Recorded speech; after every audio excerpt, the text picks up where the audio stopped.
Pelicans have an anchor that may sink them into the lottery despite all of the talent on their team. All of that and more on this edition of The Nest. Hey y'all, it is Rob. Welcome back to The Nest RXP for our second edition. I know we said we were going to wait until next month, but there's some pressing issues that we need to discuss as we get 1 week into the NBA season for our New Orleans Pelicans. But before we get into that, make sure you hit subscribe, comment down below, and go check out the TikTok and the Instagram for more daily content and things like that. Like I said, we have a serious issue we need to talk about, and I think it's something that a lot of fans are looking at and noticing as well, and that's Willie Green, our quote-unquote beloved coach. He is on the hot seat right now we're not even on the hot seat. He's on the hot seat for Joe Dumars, but he's off the hot seat. He is on fire from the fans. Like, they're about to storm the Bastille for Willie Green, and that's just because he has not proven that he can actually coach this team. And we're going to get into all those reasons why in a minute, but they were literally booing him in the home opener. If you were not there, if you did not get to see the starting lineups, when they introduced Willie Green, there was actual boos coming from the crowd.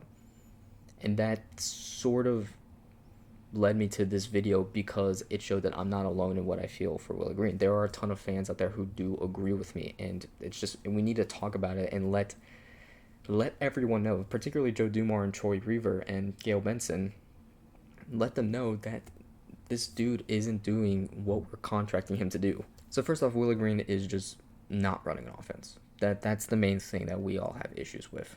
His offense, like I said in the last video, his offense is very chaotic. It is very much handoffs. When you see a lane, off the handoff, drive to the rim and just hope for the best. Kick it out if need be. That's the only offense that they're running.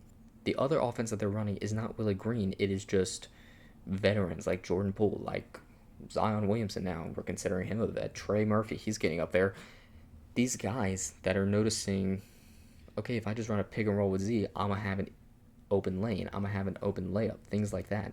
But that's them. That's not Willie. If we actually utilize pick and rolls and use them properly as plays and not just chaotic options, we would have a dominant offense, particularly because we got so many guys who can run pick and rolls well. Like we saw, something I did not expect to see in that Spurs game. One, I did not expect us to be so close, but two, I didn't expect to see Trey Murphy running a pick and roll and utilizing it actually very well.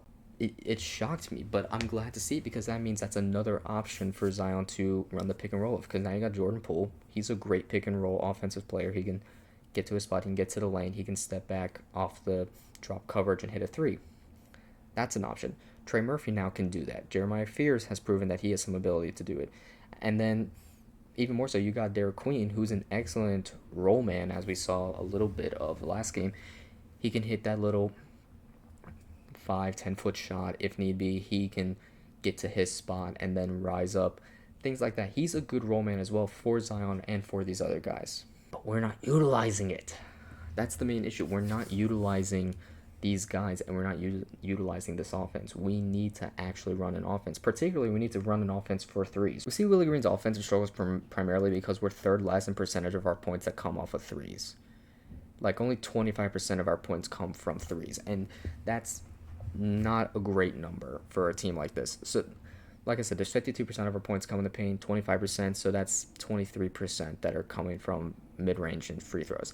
That's not terrible. It's a much better improvement from what it was last year, but it's not great either because we need that number to be more 50% even, 35% or more, and then the 15%. We need it to be more in that number, and we just need to take more good three-point attempts. Like, look at this team last game, and so far we're averaging about 29 attempts per game, which is, I believe, bottom 10. I don't have that number on hand right now, but we're like bottom 10 in three-point attempts per game. That's not great, in particular because you're not getting points off the mid-range anymore. You don't have Brandon Ingram who can get you those mid-range buckets, so you're mainly getting, your main offense has to come from inside out, but only 25% of our points are coming off threes. And 29 attempts, a lot of them were Jordan Poole pulling up, which that's an issue we can get into at another time, but Jordan Poole just pulling up from deep. Like, These guys just pulling up from the 29 attempts, and a lot of them are Jordan Poole. A lot of them are Trey Murphy. We need actual plays being run for guys like Jordan Hawkins. If you're going to play Jordan Hawkins, which, again, we'll get into it in a little bit, if you're going to play Jordan Hawkins, you need to run plays so that we can get him open for three. Trey Murphy, we got to get him open for three. He's a shooter. Let him shoot. Jordan Poole, more consistent actual creation for him and not just letting him cook. These guys need help to actually get their shots, but we're not giving it to them. Or rather, Willie Green's not giving it to them. We need to be able to do that, and we need to be creating this offense. Another thing that a lot of fans are calling for Willie's head for is because of his rotations. They're pretty bad. I don't want to say they're pretty bad just because they're kind of weird right now because of the injuries, but they're questionable at best. Because right now you have Jordan Hawkins playing consistent minutes over Jose Alvarado, and the biggest question is just why? Why are you playing the dude that has not proven that he can be a NBA player on a consistent level, on a consistent night-to-night basis, over your beloved fan favorite player who has proven on any given night that he can give you solid energy and give you a solid bench? It's just a lot of questions, and it's not a matter of like, oh, Jordan Hawkins is the best shooter. So far, I'm not even gonna lie, so far, Jose Alvarado has been a better shooter in his career than Jordan Hawkins. And that's just because he's consistent. Jordan Hawkins has been a weird shooter. He takes movement threes, he takes tough threes and things like that, but even his catch and shoot threes, he's one of the worst catch and shoot 3-point shooters in the league right now, just percentage-wise. I think the main thing is Jordan just doesn't seem like he wants to be here. Jordan Hawkins, I should say. Jordan Hawkins just seems like he doesn't want to be here, and I don't have any confirmations on that, so don't take this as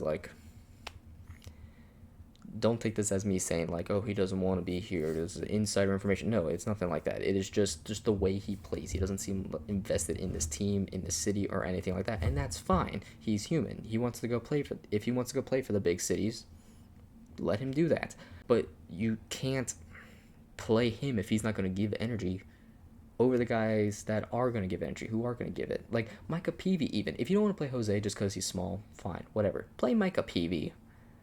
Because he's kind of a taller Jose. He'll actually give you size. He'll give you defense. He'll give you some three-point shot creation as well. It's just so many questions, Willie. Also, another thing, crunch time minutes or clutch time minutes for the rookies. Why? Why are we playing? No hate to Jeremiah, no hate to Derek Queen. Derek Queen, I think, was a good choice just because we didn't really have a center, and Derek Queen was balling in terms of his rebounding and hitting the glass and things like that, so that's good. I like that decision. But why Jeremiah Fears? Why not Sadiq Bey? Why not Herb Jones? Why not any of these guys who are veterans, who have been here, who have done this, and who have a bit more confidence to do it, who also just have good off-the-catch shot making? Jeremiah Fears has not proven that yet. He has not shown that he has an ability to catch and shoot yet. These other guys have. Sadiq Bey particularly has. Herb Jones, he was struggling that game, so I'm not mad about that one. He was struggling pretty bad, but even if not, his defense still makes up for it. Any of these guys would have been better than Jeremiah, but yet Willie still played him. So I don't know why, and I can't think of a logical point behind it. So who would we look at if we were to fire Willie Green? Hopefully we fire him soon. I can't tell you when. I don't know when. I don't want to say like I actually know. I have no idea when, but I'm hoping soon. The sooner the better, in my opinion, just because we got a ton of really tough matchups coming up, and we need a competent coach if we have any chance of battling with them. So who should we look at? First and foremost, I think James Borrego is a good option. He's our assistant offensive coach right now. He's a proven head coach. He can do what needs to be done. I like his offensive schemes. He seems to have the locker room pretty well, so I like him. If we were to fire Willie Green and we promote James Borrego, I like him. I would love to see what he can do. I would say I worry about the defense just because Willie Green is a defensive coach, but right now we're 18th in defensive rating. So if we fire Willie Green, I don't think it's going to get that much worse because we actually have some pretty solid defensive pieces. Even when we're not healthy, we have some solid defensive pieces, so it's just a matter of can we get the rest of the guys to buy in? And I think if we get a coach that can get the team to buy in as a group, that'll be what we need to get that defensive rating up into like the top 15, top 10 with some effort and things like that. But if we want to, I would also look at Mike Malone. Mike Malone would be an excellent coach for this team just because of the amount of guys on the team who can pass and can have gravity come to them. Derek Queen, for example. Derek Queen really is like a little Jokic, just the way he was displaying. He is very good. Not very good, but he has shown ability to pass people open, kind of like Jokic does. He has shown ability to get into the post and just work his magic and things like that. I think if we were to get Mike Malone and get him to coach up Derek Queen to become a young Jokic, that would be magnifique. That'd be magnifique. But also Zion.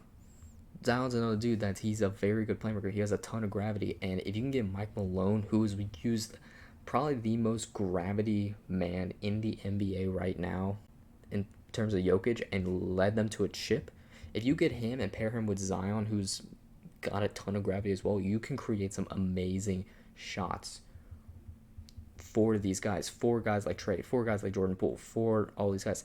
Another thing is just this roster is kind of similar to that Nuggets team.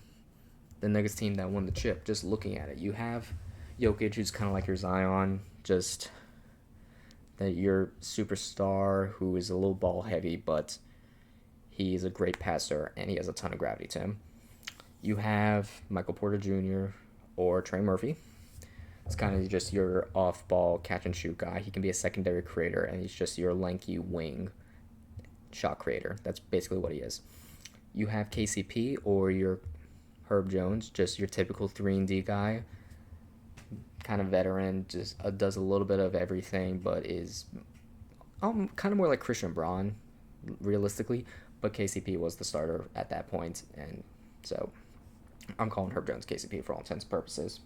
And then Jamal Murray, that's just Jordan Poole, shot creator, takes tough shots, dribbles like a maniac, and then just hits tough buckets. Not really defensive impact at all, but still a solid veteran presence on that team. Yeah, and then you have Aaron Gordon, who's kind of like Sadiq Bey.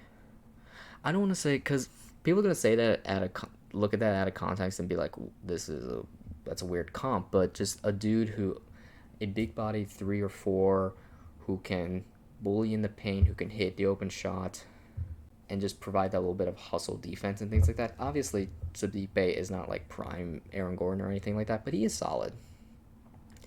He is solid, and he kind of fits that mold as well. If you don't want to say Sadiq Bey, you could also say Yves Missy, just because that same lob threat. So if you, offensively speaking, if you have Jokic and Zion in that same spot, you can pass open a lob for Yves Missy, kind of like Mike Malone did for Aaron Gordon back in Denver. So I would love that fit as well, but mid-season acquiring a coach like that, that's a little tricky. So I don't know if that's going to be possible, but maybe in the off-season, after our season of Borrego, we'll see. But if we can get Mike Malone now, that'd be amazing. Last thing before we end up with this video, the center situation and just some of the things that we need to talk about with that. We just signed DeAndre Jordan yesterday as I'm recording this, so we haven't actually seen him play yet, so I'm wondering to see how he plays, but I love the signing. He's very good for a person like Yves Missy who needs to learn where to be in terms of shot blocking and defensive prowess and things like that. I think he's a very good mentor for Yves. He's also just a nice center depth piece, but we have so many centers. He's our 5th center right now, and only Carlo and Derek can kind of play that power forward position as well. So that's essentially 3 centers. So one or even 2 of those dudes are not going to be playing at all. So we need to figure out what we're going to do with that. And honestly, I think it'll be Carlo and DeAndre who aren't going to be playing much at all, and it'll be Looney. It'll be when we're fully healthy, it'll be a lineup of like Yves at the center, Looney as the backup center, and Derek as the backup power forward, or something of that nature. But honestly, right now, I think we're fine. The small ball lineup worked for limited minutes, but I don't think it's something that we need to stick with consistently after this because the team is getting only bigger, and we saw that with Luke Cornett and Victor Wembanyama. In that game with the small ball lineup, they were just bullying us. They were blocking everything. We need to have some sort of center who can at the very least negate that, and more so for rebounding purposes because we need someone in the paint specifically to box out those guys. But also, last thing in terms of centers, Derek Queen, like I said, he played his heart out, and I loved what I saw from him in those first 2 games. The first game was rough, obviously. He was kind of finding his rhythm in the offense, but that second game, he found out what he needed to be. He found the positions he needed to be in, and his defense, I'm not going to lie, I'm impressed, Mr. Queen, by your defense. You know where to be position-wise. You have good hands as a shot blocker for not being a vertical athlete. You're very solid at shot blocking, and your rebounding has been phenomenal. So I love what I saw from Derek Queen, and I think you may have been worth both of those first-round picks, depending on how bad we are this year. We'll see how that works out, but I love what I saw from Derek Queen. So before we wrap up, I want to know in the comments down below, how do you feel about the Pelicans? Do you think we should fire Willie Green, or not if, when we do fire Willie Green, hopefully soon, when we do fire Willie Green, who would you like us to go after? Would you like to be Mike Malone? Do you want to just promote Borrego? Do you want Jaron Collins even? Do you want to try our defensive coach, Jaron Collins, because he has that locker room as well? Do you want to try him? Or do you want to go and find someone else? Maybe like Terry Stotts? Do you want to go and try to get like, I think Darvin Ham is still an assistant coach for the Bucks. You want to go see about him? Who do you want to go for? Let me know in the comments down below, and I'll see y'all next time. Peace.